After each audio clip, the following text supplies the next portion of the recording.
Hello and welcome to Taiwan Talks. I'm Yin Khvat. Today we're looking at human rights abuses in Xinjiang, a region in China's far northwest. We explore the similarities and differences between Taiwan and Xinjiang.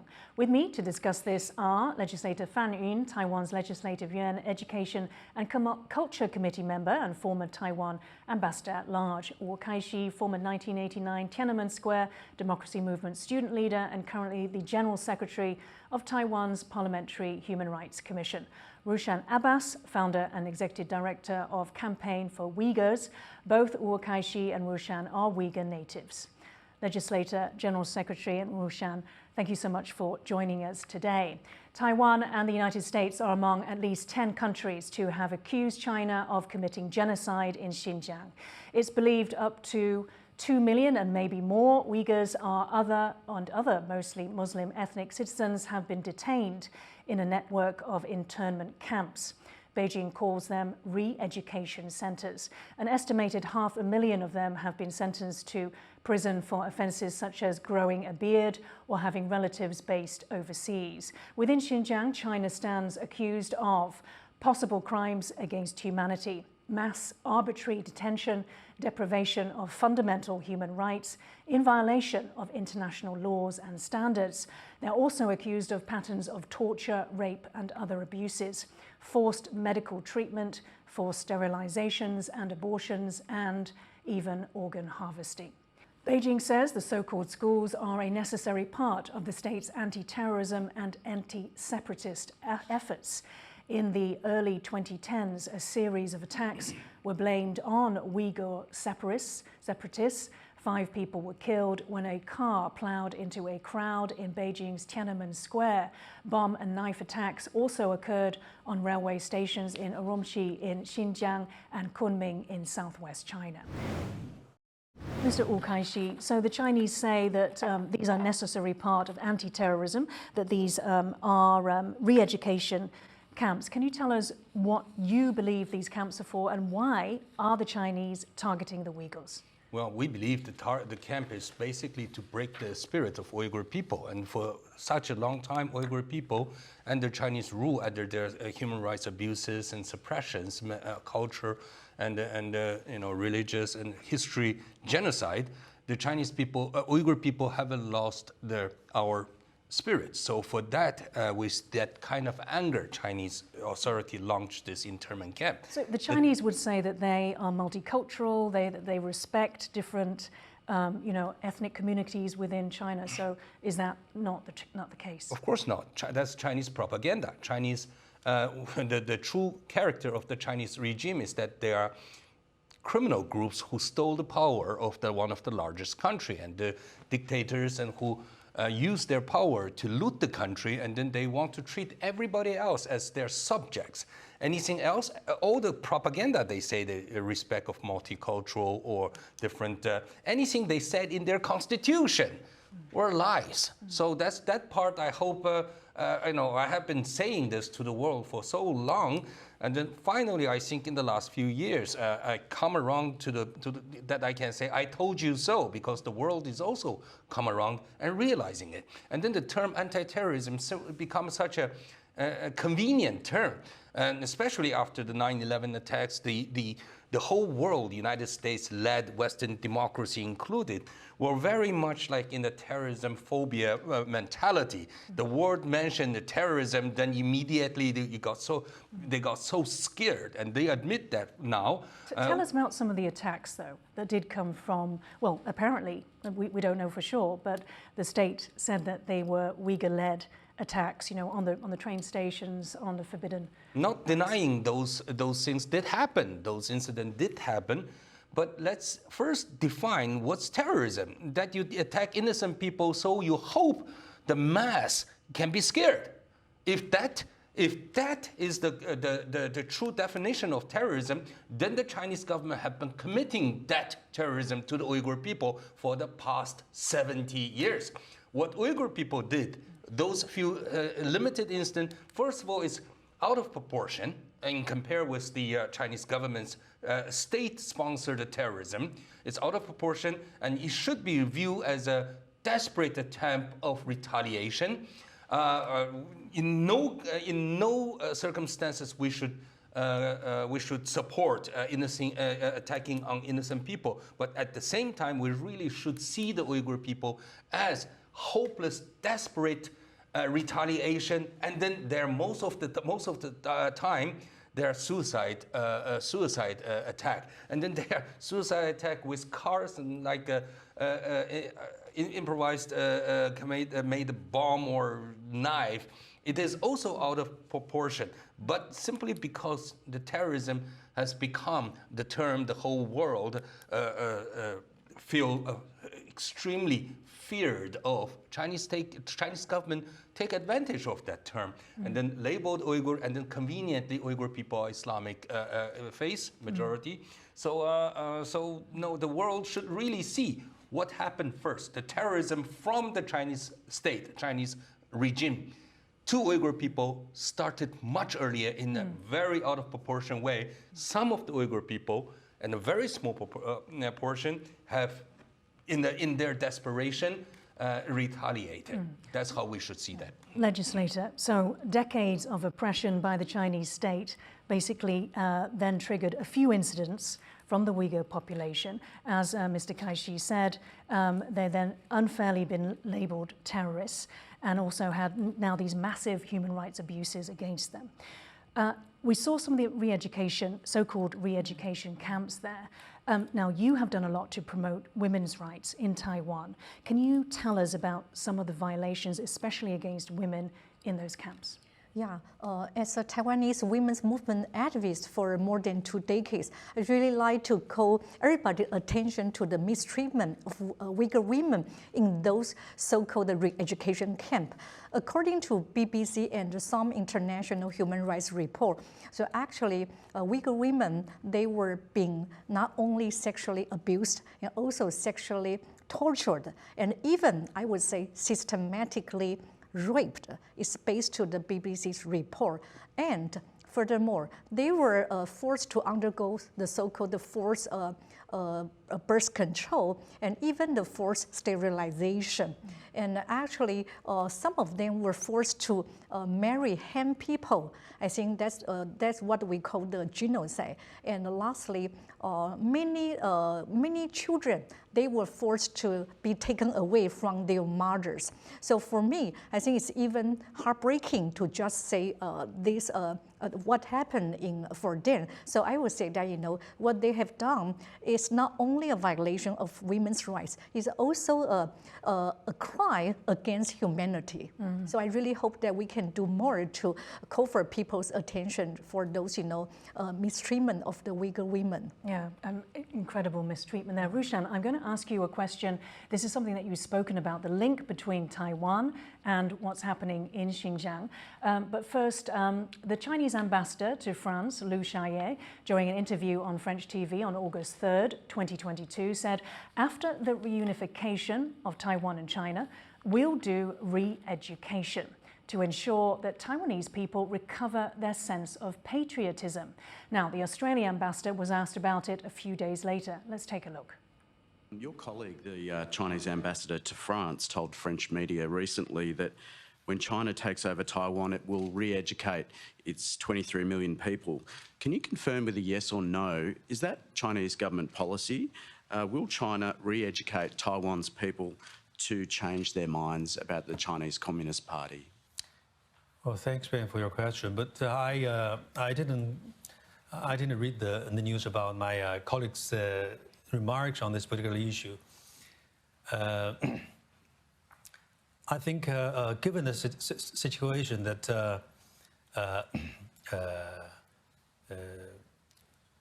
the people in Taiwan, the people in Taiwan are under a regional regime for many decades, it is reasonable for us to understand that their perspective about China, their perspective about their motherland might take somewhat different views.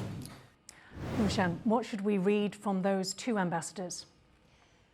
They are planning on doing what they are doing to the Uyghurs if the Taiwan loses its independence or freedom. Let me remind one more ambassador's comment on this, actually. Ambassador Cui, former ambassador to United States.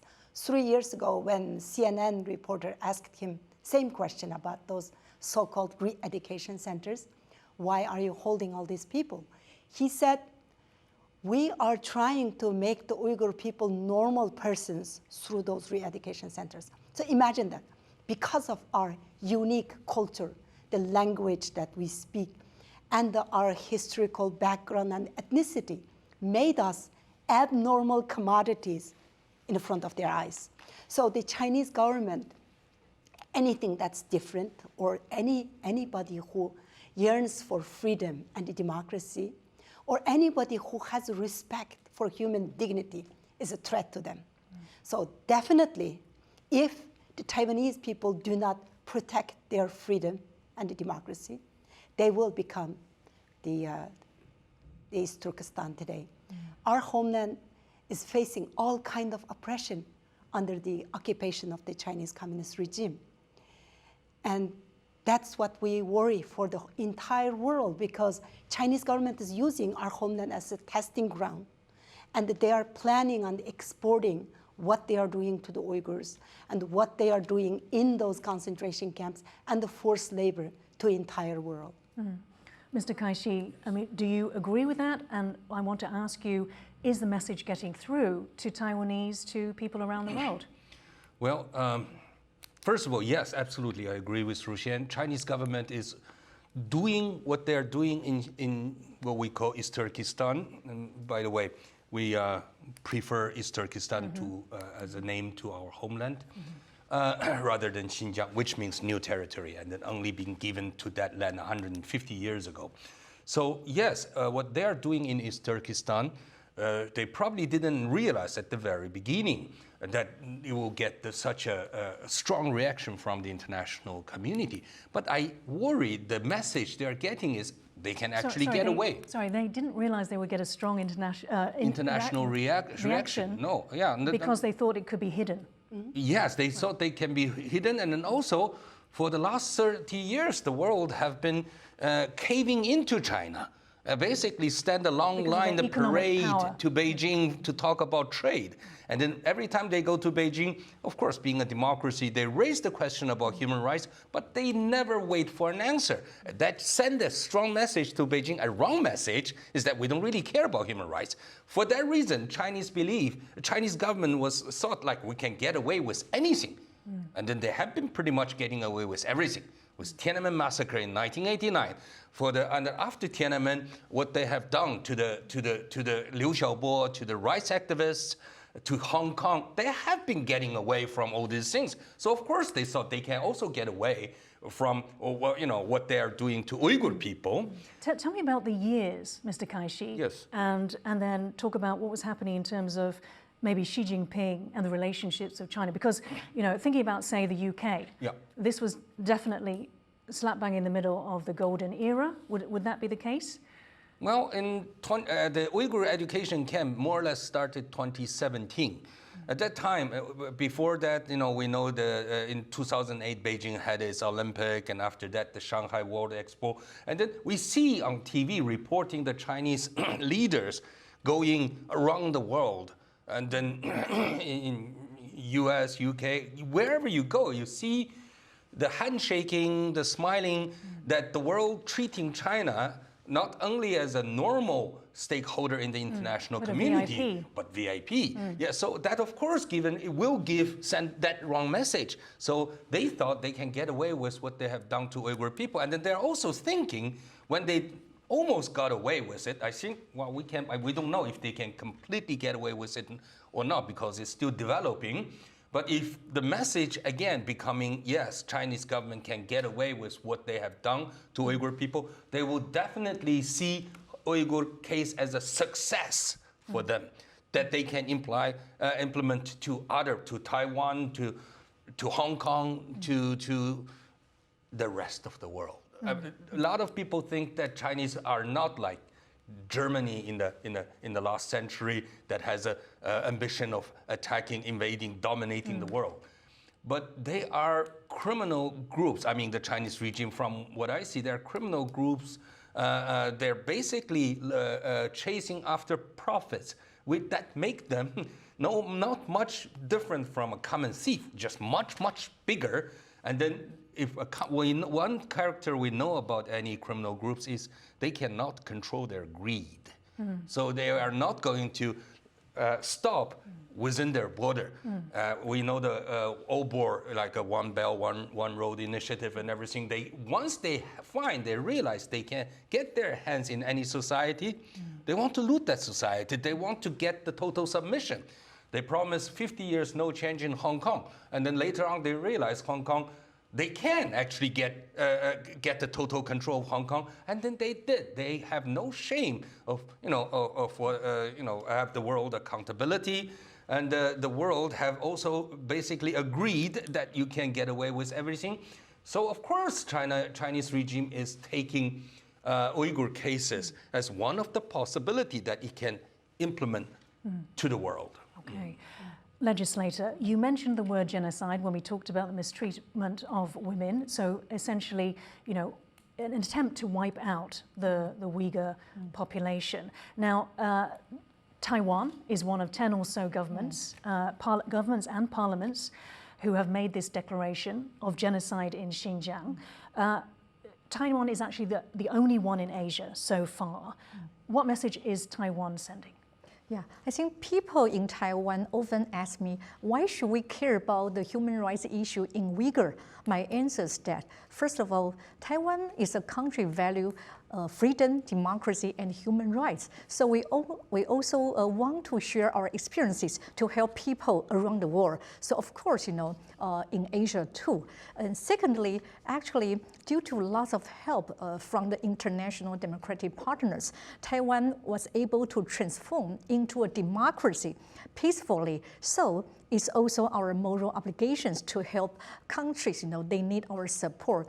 Lastly, actually, as what we just saw, the ambassador said, it's so alarming. Not only, Hong Kong today, Taiwan tomorrow. Maybe, who knows? I mean, the Uyghur today, Taiwan can be, facing tomorrow. So I think just as Uyghur people have been facing, actually, Uyghur people, Hong Kong people, and the Taiwanese people, we are facing the same totalitarian regime. So we really need to, stand together. We cannot do much, but at least we have to speak up for Uyghurs' human rights issues.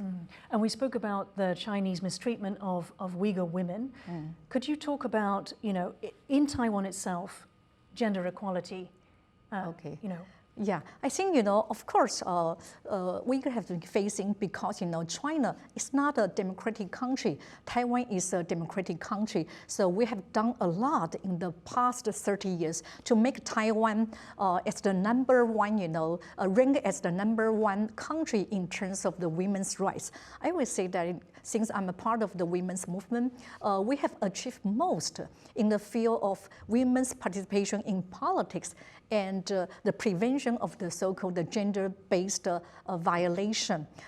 In terms of the women's participation in politics, actually the percentage of the female MP in Congress is at 42.5%, which makes Taiwan is the number one, in Asian country.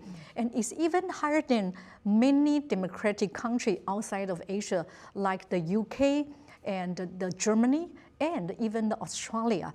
This is the female percentage of our Congress. And then if you look at the local election, women have been doing quite well. Almost, half of the city head and the county head are women.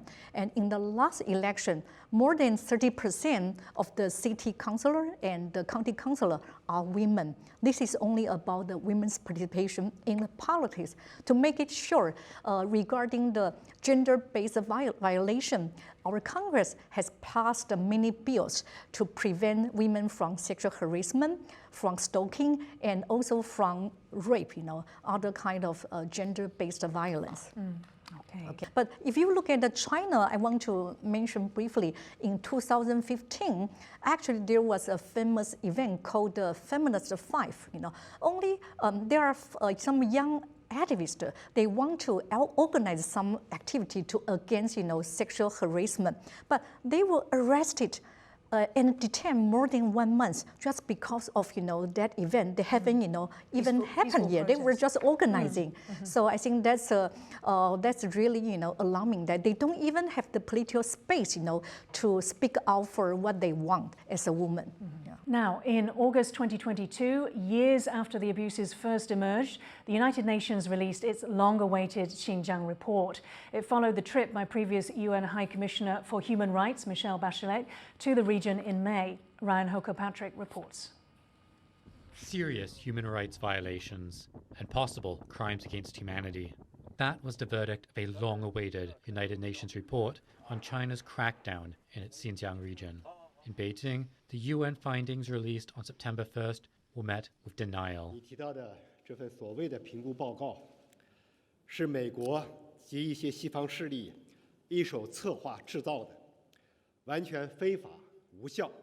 But outside of China, the watershed assessment by the Human Rights Commission saw a cascade of calls from governments and other groups to cease rights violations in the far western region. The United States welcomes this important report, which describes authoritatively the abhorrent human rights treatment of the Uyghur and other minority communities by the People's Republic of China government.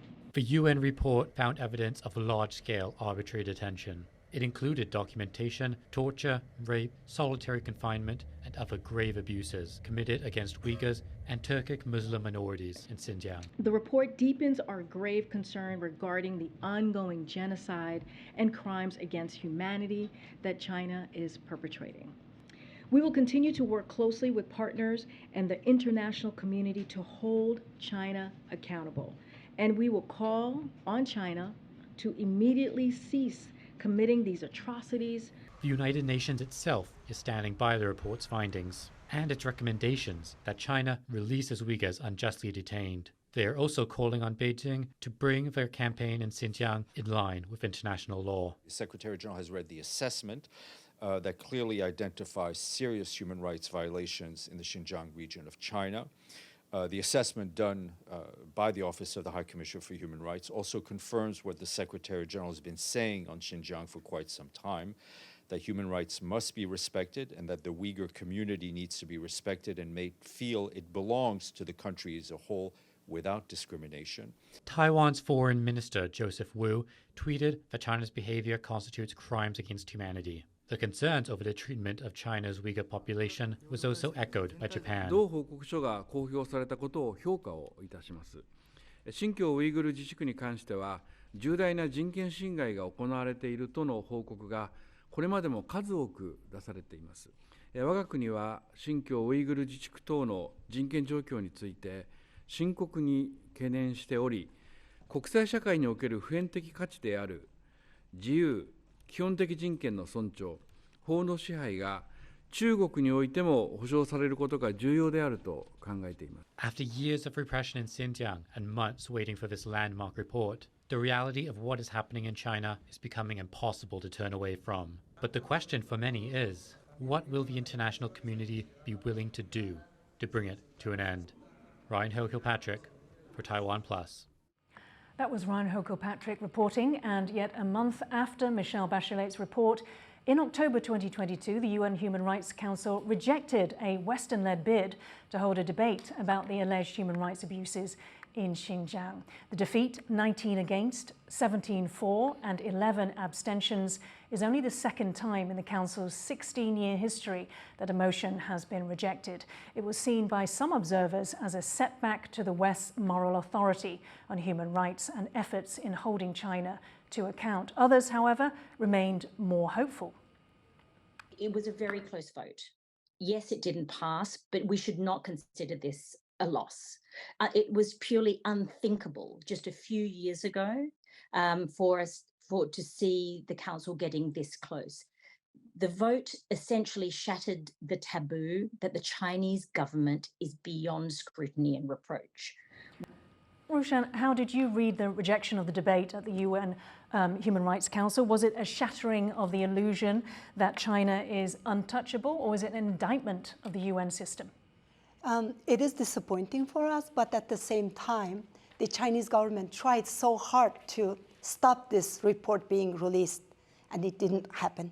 We did see the report being released, and it confirmed everything that we have been saying for years.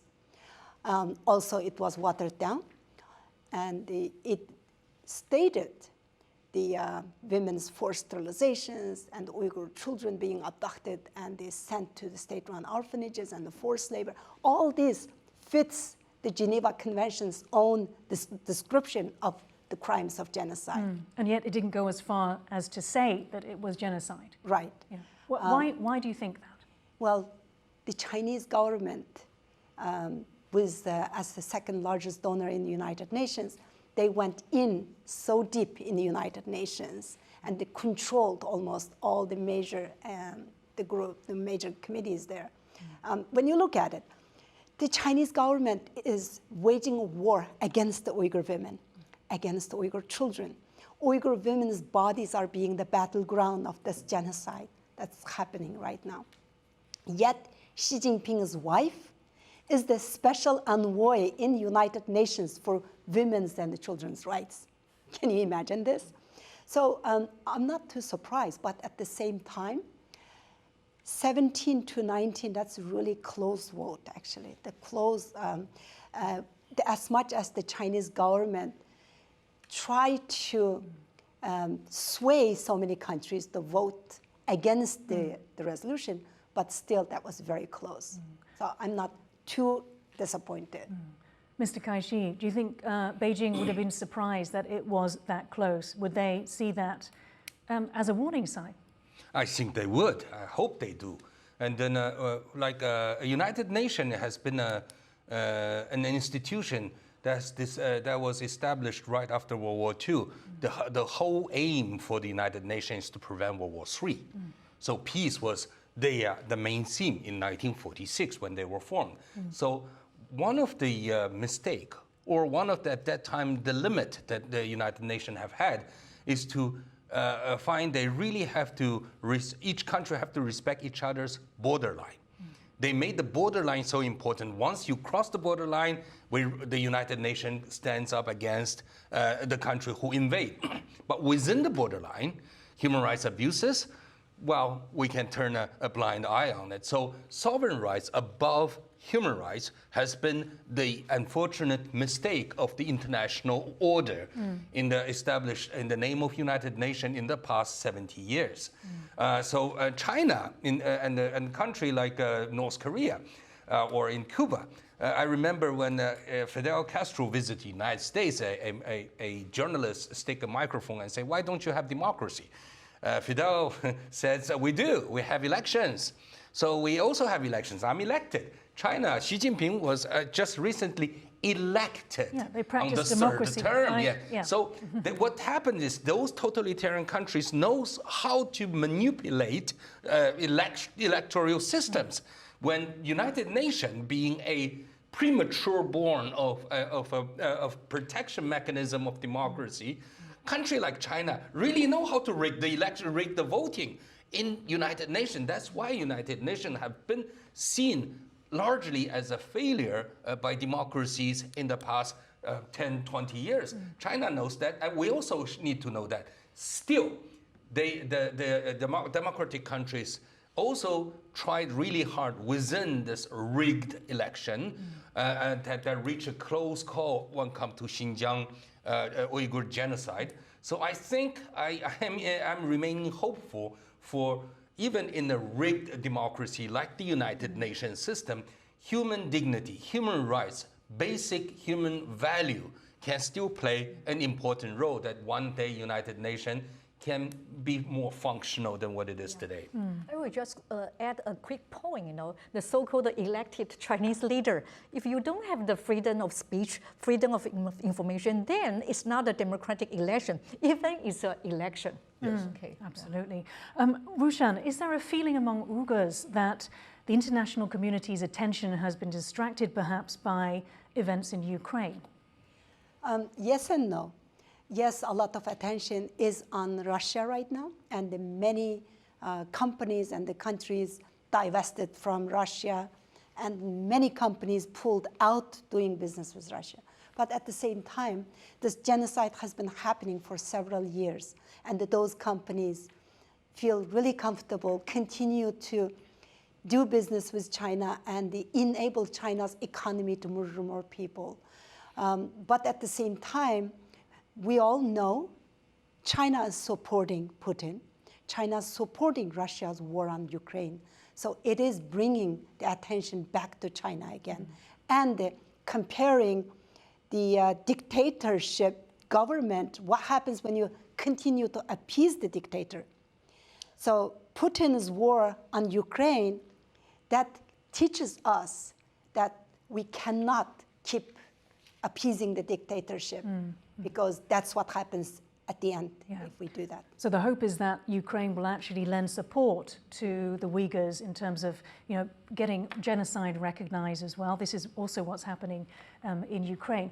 Let's have a look at the definition now of genocide. It means any of the following acts committed with the intent to destroy a national, ethnical, racial or religious group, such as A, killing members of the group, B, causing bodily or mental harm to members of the group, C, deliberately inflicting on the group conditions of life calculated to bring about its physical destruction in whole or in part, D, imposing measures intended to prevent births within the group, we spoke about, and E, forcibly transferring children of the group to another group, which we also spoke about.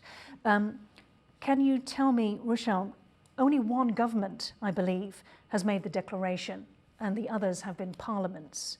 In the US, both the Trump administration and the Biden administration. Why is that? Very unfortunately, they are the leaders of those countries who are not willing to make the determination. When you see very clearly B, C, D, E, all four are happening. Even A is happening. They are killing people that we just cannot prove it. People are disappearing. The counties and the prefectures, the mostly Uyghur populated area, are becoming the ghost towns. So why so many countries are not willing to make the right decision and they say the crime for what it is? Well, I can only imagine China has something on them. What is it? Is it money? Or is it women? Or any kind of blackmailing dirt that they have on them? Or are they getting the organs from the Uyghurs or getting their body parts changing in China? But China has something on them. I think that's why it's not so much of just the continuing to having the dialogue with China or continue to do business with China, because they know all the countries have enough evidence of what China is doing to the Uyghurs. Mr. Kaixi, can we talk about next steps? Because as Jeffrey Nice Kaixi said, you can't declare genocide and do nothing. Can you take us through the possible avenues that the world has now? Perhaps, the International Criminal Court. I know that there have been a couple of groups who have applied to the court to ask for an investigation. This has been rejected. Yes, there are tangible actions that can be taken, like International Criminal Court. But I am more laying my hope on the political shift, like the China policy shift. We talked about United Nations being ineffective and maybe even being controlled, manipulated, rigged by China. But I think the democracies are also realizing that, like the country, especially like the United States. US-led Western democracy have held an appeasement policy toward China in the last 30, 40 years that have led to what we are having, the China as existential threat to the world's civilization. The recognition of the genocide have put democracies in a position they have to stop and say, what did we do?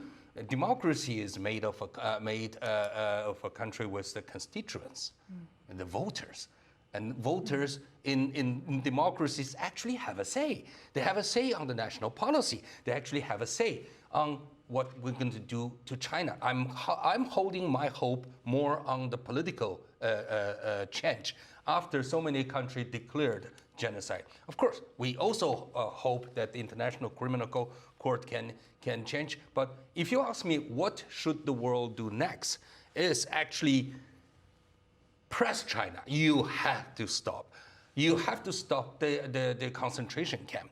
If the world come together, especially democracies, which make up the world's 60-70% of the GDP, will have a strong bargaining power against China.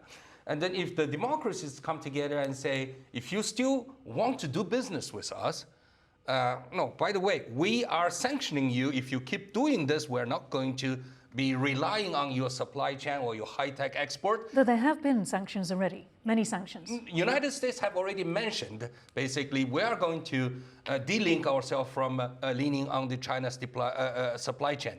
That is a sanction. I mean, that's a political sanction. It's not like prohibiting export or something. It is telling the rest of the world, the capitals, if you still want to invest in China's supply chain, you're not going to make money. And then United States also told its own citizens, do not work for China's high-tech company if you're a United citizen. I mean, that is a sanction. Those kind of sanction is happening. I think one of the most important lessons the Western democracy have learned from this Ukraine invasion. Let's not call it Russian-Ukraine war. Let's call it what it is. It's an invasion. And then that invasion happened under our nose with the wrong message delivered to Putin, that Putin made Putin believe that he can get away with it. And then the world, I think, come around, have learned the lesson to say what kind of a mistake we made. And then they're not going to make the same mistake to China. I think the message, political message, is important. So Taiwan being on the right side, delivering those message, and then also telling Chinese authority that we are not afraid, is so important.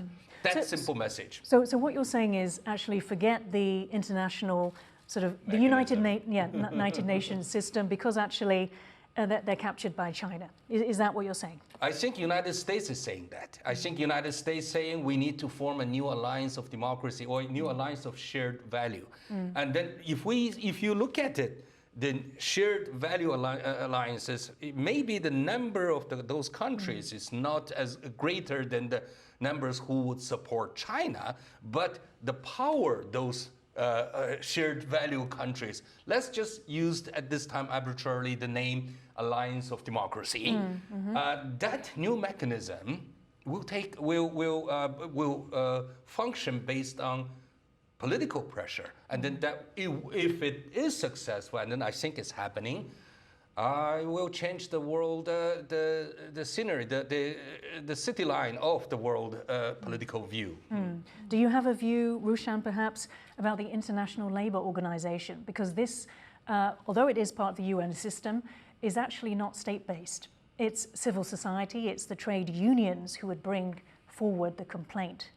Yes, actually the International Labour Organization is being vocal, and they are trying everything they can to stop the Uyghur forced labor, but the countries need to have individual legislation implanted within the countries to ban the import from Chinese goods made with Uyghur forced labor. Like United States, we have the Uyghur Forced Labor Prevention Act. When we were lobbying for that, we had a big corporations like Nike and Coca-Cola and the others actually spending money and lobbying against it. So we need to have the politicians and the countries to have very strong instrumental in their the legal system to ban those kind of import goods. When you compare what's happening in our homeland to the Holocaust, late 30s, when we had the Munich Pact, the countries continued to support Nazi Germany. Also, they knew what was happening because of the economic benefits they were getting. And then what happened? All the support that UK and the other European countries give the Nazi Germany, the Hitler sent bombers over, blew up London and the other cities and the countries.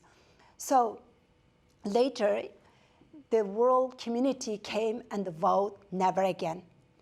And they claimed the ignorance, saying that information flow was too slow at that time and they didn't know it. Also, they knew.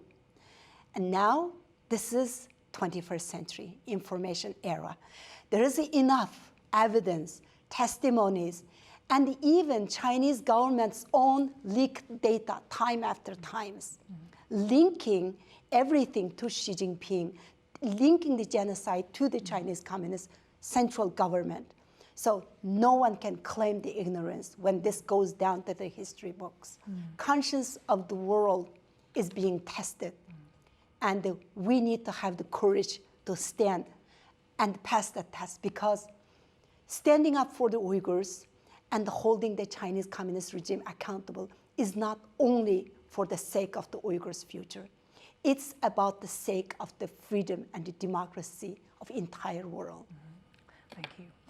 Now, let's turn to Uyghur identity and territory. An estimated 10 to 11 million Uyghurs live in the northwestern corner of China. They have a distinct culture, religion, most are Sunni Muslim, and separate ethnicity to the Han Chinese. Culturally, Uyghurs are closer to Turkey and their Central Asian neighbors than to the Chinese. However, the Chinese, Mr. Kaixi, maintain that East Turkestan was part of ancient China. Yes. Is this true? The name they call our homeland Xinjiang, it's a clear evidence. It is not.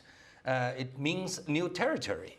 And then the name new territory was emerged just about 150 years ago. So 150 years ago, it became a new territory to the Manchu dynasty. So this is the 1884 when the term emerged near around that time, but the region was emerged into the Qing dynasty as a province, Xinjiang Sheng, Xinjiang provinces, at the end of not many years before Taiwan, actually 1 year before Taiwan became a province to the Qing Empire. And then the Uyghur people speak entirely different languages. Our collective memory of a nation, and then which is an important element of any country, the subject, the people, the citizens' collective memory. For instance, Taiwan's collective memories does not include 1911's Sun Yat-sen's revolution. Taiwan's collective memory, more or less, of today's country started from, after Civil War. So the collective memory make Taiwanese people believe, we are in an independent country. Same thing, the collective memory for Uyghur people has always been an independent country, different from China. Mr. Kaixi, yes. I apologize. I have to maybe bring Legislator in because what you just said, the collective memory started in 1949. That's my personal view, yes. I think that many people in Taiwan would disagree with that because actually there were, settlers that had come from China and from different parts of Asia for hundreds of years. There's also the indigenous peoples. But of course, yes. So I probably didn't make myself clear. The more agreed national collective national memory of what we are today, more or less. Maybe let's let legislators talk. Of course, I think the collective memory issue in Taiwan is a highly controversial issue. Of course. Although I myself, or some people will identify with what you just say, but we have to respect the fact that actually there are different ethnic groups, as you just say. The Aboriginal people has been here for, of course. More than some might claim that even more than 2,000 years. And then we have the so-called ethnic Hakka people migrant from China, or the East South, side of China like 300 or 400 years ago. And some people, came with the Chiang Kai-shek, military came to Taiwan after 1949. So I think it's really a disputed issue for Taiwan. But actually, I will say that we are in the process of creating the, the more mutually agree, the common collective memory. It's a very important political issue for us. We try to have the shared future and then, to have the shared history that we can all agree. A very difficult task. Rushan, can I ask you, so my understanding is that East Turkestan actually had, thousands of years, probably even longer, of independence, and then they were their own state, if you want to call it that. And then as Mr. Kaixi mentioned, around about 1880s, 1884, it was made a province of China by the Manchu Qing dynasty. And then there were actually a couple of declarations of independence by East Turkestan Republic, which were then cracked down. And then eventually in 1949, the CCP invaded with the help of the Soviets. How do you see that 1949 invasion? Do you see that as the peaceful liberation, as Beijing calls it? We did have our own country, our own military, and people lived happy lives. But in 1949, when the Chinese Communist regime came in, they came in with smiley faces and in the name of, we came to liberate and pay back what our ancestors did to Uyghur people. We are here to help, and we will give you the complete autonomy so you can control your own destiny. And look what happened to us today. Well, what sort of autonomy do you have? We didn't have much of autonomy, actually. Right after the occupation, they used the label of nationalists during the 50s, and they persecuted the Uyghur intellectuals and anybody who could be the thought leaders for the Uyghur community. And then during the 60s, Cultural Revolution times, the Uyghurs were persecuted under the label of counter-revolutionists, and which my grandpa and my father, they were the victims. And then after the Soviet collapsed and the Central Asian states became independent countries, the Uyghurs became separatists. Then right after the 9/11 tragedy in the United States, because the Uyghurs are Muslim, in overnight, Uyghurs became the terrorists. I remember right before the 9/11 tragedy in the United States, that summer, because China was trying to get into the World Trade Organization, and they were producing propaganda videos saying that, come and... Hello, I'm Yin Khvat of Taiwan Talks. In the show today, we discuss the similarities between Taiwan and Xinjiang. What we want to know from you is, will Taiwan become the next Xinjiang if China invades Taiwan? Let us know below in the YouTube comment section. Also, if you like our shows, please hit subscribe. Thank you for watching today. Stay safe and see you next time.